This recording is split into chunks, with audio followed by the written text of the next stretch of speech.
Tchau, Bela! Seu podcast sobre tendência, comportamento e inovação nos mercados de beleza e bem-estar.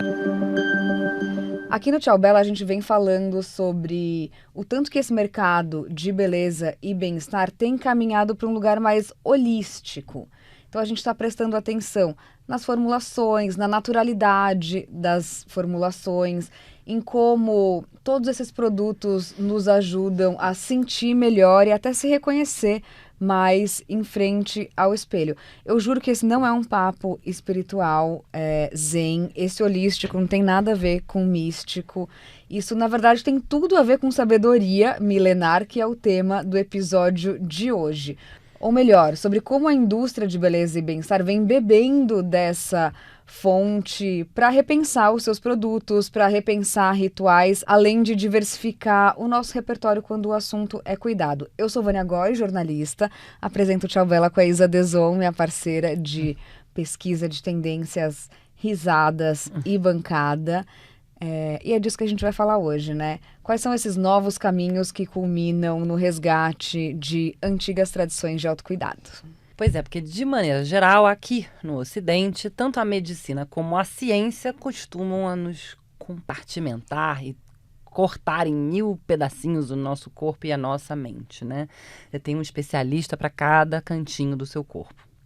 Procuramos médicos justamente que não nos refrescam a memória sobre o fato de que muito dos nossos males físicos podem ser consequência de outros males emocionais, né? E é por isso que no Oriente é mais comum a gente associar remédios e terapias atuais com lições milenares que são eficazes e potentes até hoje e não nos desmembram, por assim dizer.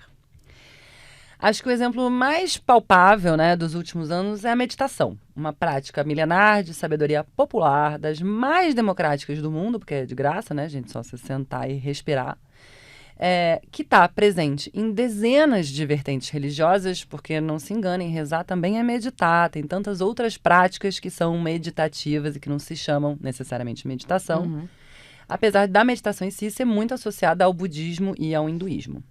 São inúmeros os benefícios para a saúde física e emocional e, atualmente, esses benefícios passaram a ser estudados por universidades Ivy League e laboratórios high-tech do Vale do Silício, com dados comprovados pelo MIT. E é justamente esse caminho do meio que a gente quer abordar por aqui. Então, quando é que a ancestralidade encontra a ciência e a tecnologia para agregar conhecimento, trazer inovação, inclusive estéticas? O setor da cosmética é um dos mais antigos da história da civilização. Acho que os primeiros registros do que a gente considera skincare ou maquiagem são datados de 7.000 anos, vem do Egito Antigo. E mesmo assim, esse é um setor que não para de inovar. Pois é, então a gente quer entender como a sabedoria milenar pode agregar e muito nas novidades do mercado de beleza hoje. Antes disso, não se esquece e ativa as notificações aí no Spotify, porque toda quinta-feira, tem episódio novo por aqui. Bom, à medida que a gente vê uma evolução no comportamento das pessoas, questionando com mais profundidade os seus hábitos, inclusive de consumo, priorizando elementos que proporcionem mais qualidade de vida, a gente também acompanha uma vontade que elas têm de estabelecer novos hábitos e novas práticas na rotina. E aí que as sabedorias milenares são colocadas em prática. Quando a gente volta a buscar por mais simplicidade, por mais naturalidade no dia a dia e, consequentemente, olhar também para as nossas escolhas de produtos e ingredientes. Com risco de parecer repetitivo, a gente acha importante lembrar que parte desse interesse se relaciona diretamente com o crescimento do mercado de clean beauty, de beleza limpa. Um relatório de 2021 do grupo NPD concluiu que 68% dos consumidores optam por produtos limpos, ou seja, com formulações livres de substâncias controversas. Não existem dúvidas de que a ânsia por soluções mais amigáveis com a natureza ajudou muito a intensificar esse resgate às antigas tradições do autocuidado, né? Quando a gente fala de sabedoria popular, de sabedoria milenar, todo canto do mundo vai ter a sua receita, né? A gente mapeia um monte de marcas que, por exemplo, usam águas nos países nórdicos, porque tem a ver com isso, ou manteigas e frutas em alguns países do norte da África, porque tem a ver com sabedoria popular local, mas a gente vai começar falando de China, porque a China não só é uma civilização que conseguiu manter todas essas práticas milenares no dia a dia até hoje, mas também influencia esse mercado de beleza e bem-estar no mundo inteiro. A visão de que a beleza externa é resultado dos cuidados holísticos com a saúde está enraizada nessa cultura há séculos, um pouco diferente do que a gente experimenta por aqui. Portanto, para que os cuidados de beleza entre os chineses tenham resultado e durabilidade, eles também devem estar associados aos cuidados com a saúde e até aos medicamentos tradicionais. Por isso que esses saberes ancestrais chineses têm sido revisitados por uma geração de marcas de beleza e de bem-estar, inclusive fora da China, né? A gente não cansa de ver como é a sigla para medicina tradicional chinesa, em inglês, TMC. Exato. Se você encontrar um TMC... Não, TCM. TCM. Se você encontrar um TCM, medicina tradicional chinesa para os americanos.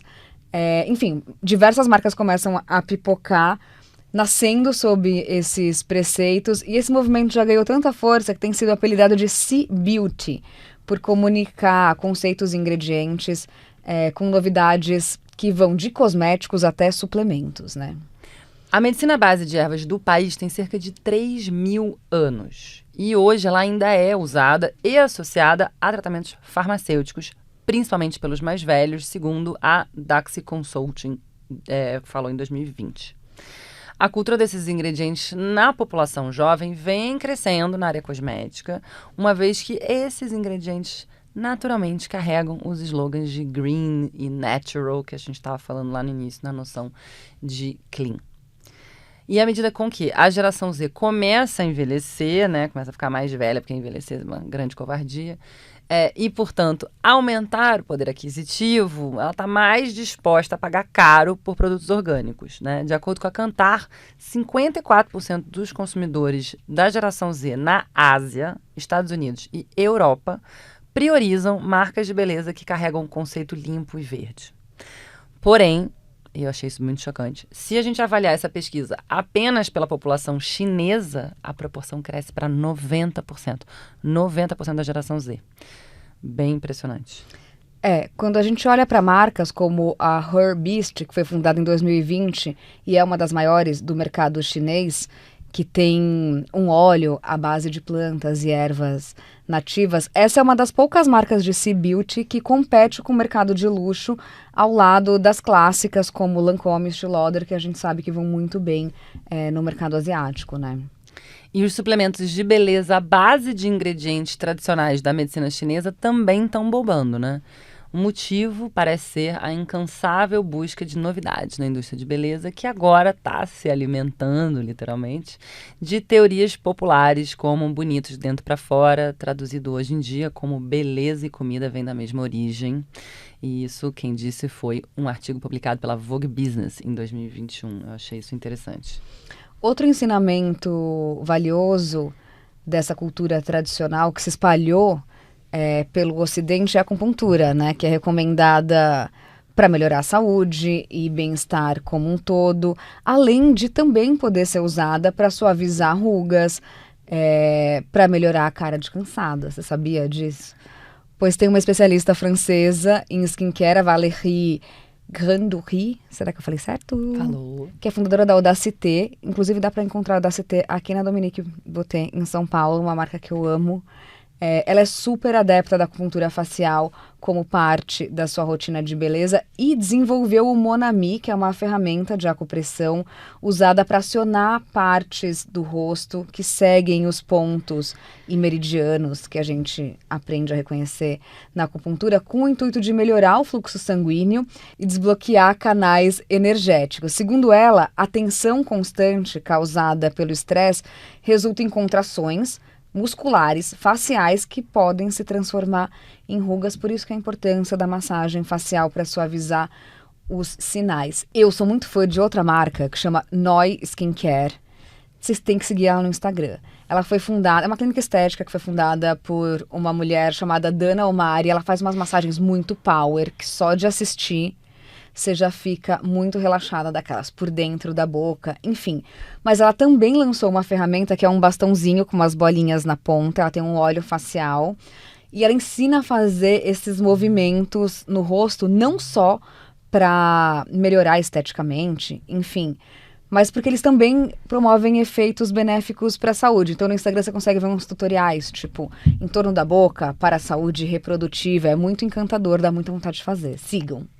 Pois é, aí tem a Xaling, né, que foi fundada em 2016 pelo grupo LVMH. Né? Visionários já, né? Que é uma outra marca que se inspira nos preceitos da medicina tradicional chinesa, e o primeiro perfume deles, que chama L'Esprit du Thé, o espírito do chá, além de outros produtos de skincare, levam todos a mesma fragrância e unem a sabedoria milenar da China com o savoir-faire, né, o je ne sais quoi francês. Acho que essa é a melhor parte, né? Não precisa ser literal, né? Mas é uma combinação do que a gente pode aprender com todo mundo, né? E como que a gente traduz esses saberes, para diferentes mercados, né? A gente estava falando de meditação. O mindfulness foi a resposta para falar, vou falar meditação sem assustar os americanos, né? Então, a gente tem novo. Exato, reciclar, repensar. E tem a Omad também, que é uma marca chinesa de skincare que usa e abusa dos ingredientes da TCM, que a Vânia já explicou para vocês. E um dos mais usados nas suas composições é o ginseng, que é conhecido por todas as suas propriedades revitalizantes. E aí eles fizeram uma máscara de ginseng com outras 6 ervas chinesas que prometem brilho, hidratação, garantem a redução de rugas, de vermelhidão e inchaço, favorecendo a renovação celular, ou seja, tudo que tem de demanda muito atual. Não é uma coisa que fica preso ali no passado. Acho que quando a gente olha para grandes varejistas como a Sephora, é legal de observar qual foi a primeira marca que chegou ali. Ela chama Wei, ela foi criada pela Wei Young Bryan, que depois de muitos estudos em cima de medicina tradicional chinesa, desenvolveu um blend de ervas para que os cremes e tônicos sejam super potentes, e eles têm, sei lá, mais de 20 ingredientes. Então, é interessante, né, de ver como essa fitoterapia chinesa também chegou na Sephora, né? Pois é, a gente pode falar da Ling também, que chegou na Mariah Carey e na Naomi Campbell, que é uma marca que existe desde os anos 80, na verdade, quando a fundadora Linda Shen mudou para Nova York e não encontrava produtos para usar no spa dela. Estava dizendo que tudo era uma porcaria, então ela foi procurar e desenvolver essa linha que ajuda a recuperar peles secas, oleosas, acneicas, com rugas, tudo isso focado em ativos milenares da China. E ela também é responsável, maravilhosa, por viralizar os gua chás de jade, aquele massageador facial, quase parece um pente, assim, e que também a gente descobriu recentemente que existe para o corpo. Tem isso num episódio nosso.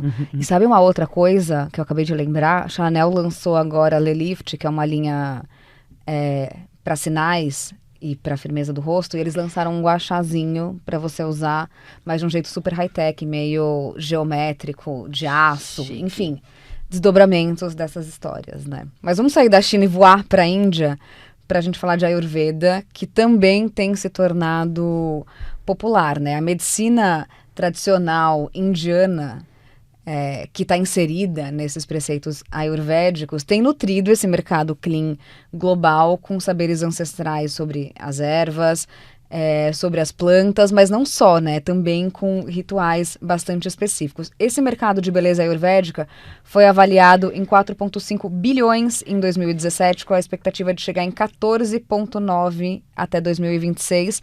A gente que trabalha com isso, né, há muito tempo, vem vendo como saiu só do salão da Veda para virar até suplemento da Holistics aqui no Brasil. Claro, com números tão promissores, não é de se espantar que esse turismo medicinal esteja rolando até aqui, né?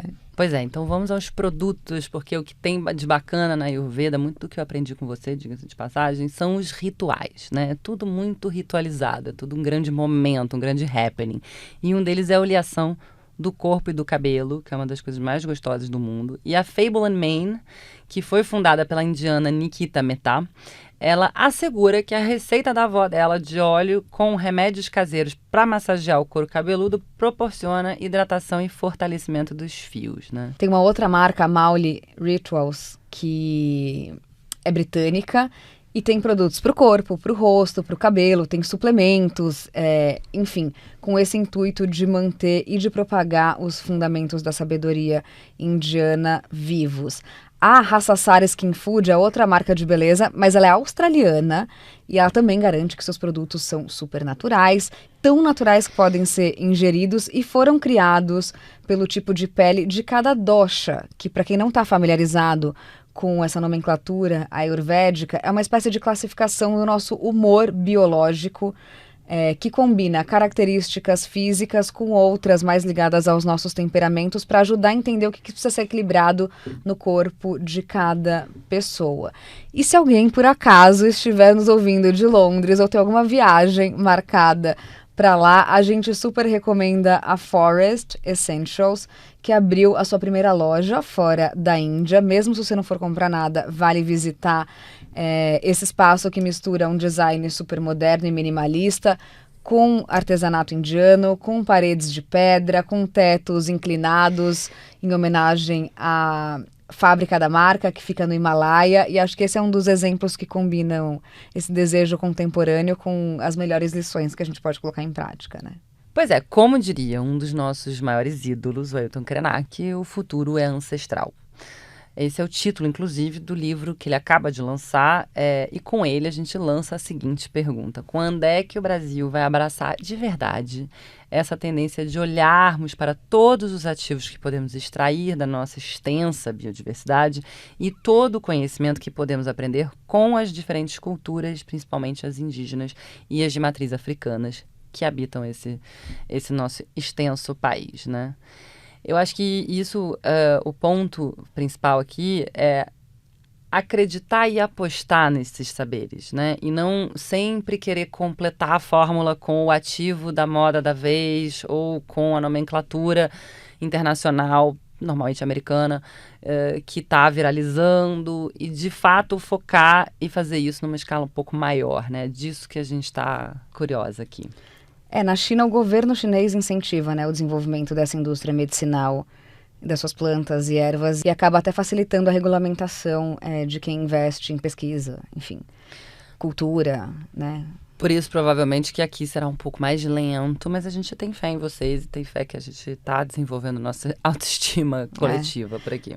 Acho que um dos movimentos mais interessantes que a gente viu aqui, pelo menos o mais marcante para mim como editora de beleza, foi ver esse renascimento das mulheres que até então tinham alisado muito o cabelo por essa febre dos anos 2000 e desejavam ver seu cabelo natural, assumir seus cachos, seus fios crespos, passar pela transição que é dramática. Eu trabalhava na Cosmo na época e a gente mapeava fóruns de leitoras no Facebook e via elas trocando várias receitas caseiras, do tipo a gelatina de chia para ajudar a definir o cabelo que estava em transição. E aí a gente foi vendo como a indústria foi abraçando esse desejo das consumidoras e desenvolvendo formulações que as ajudassem a resgatar identidade, né?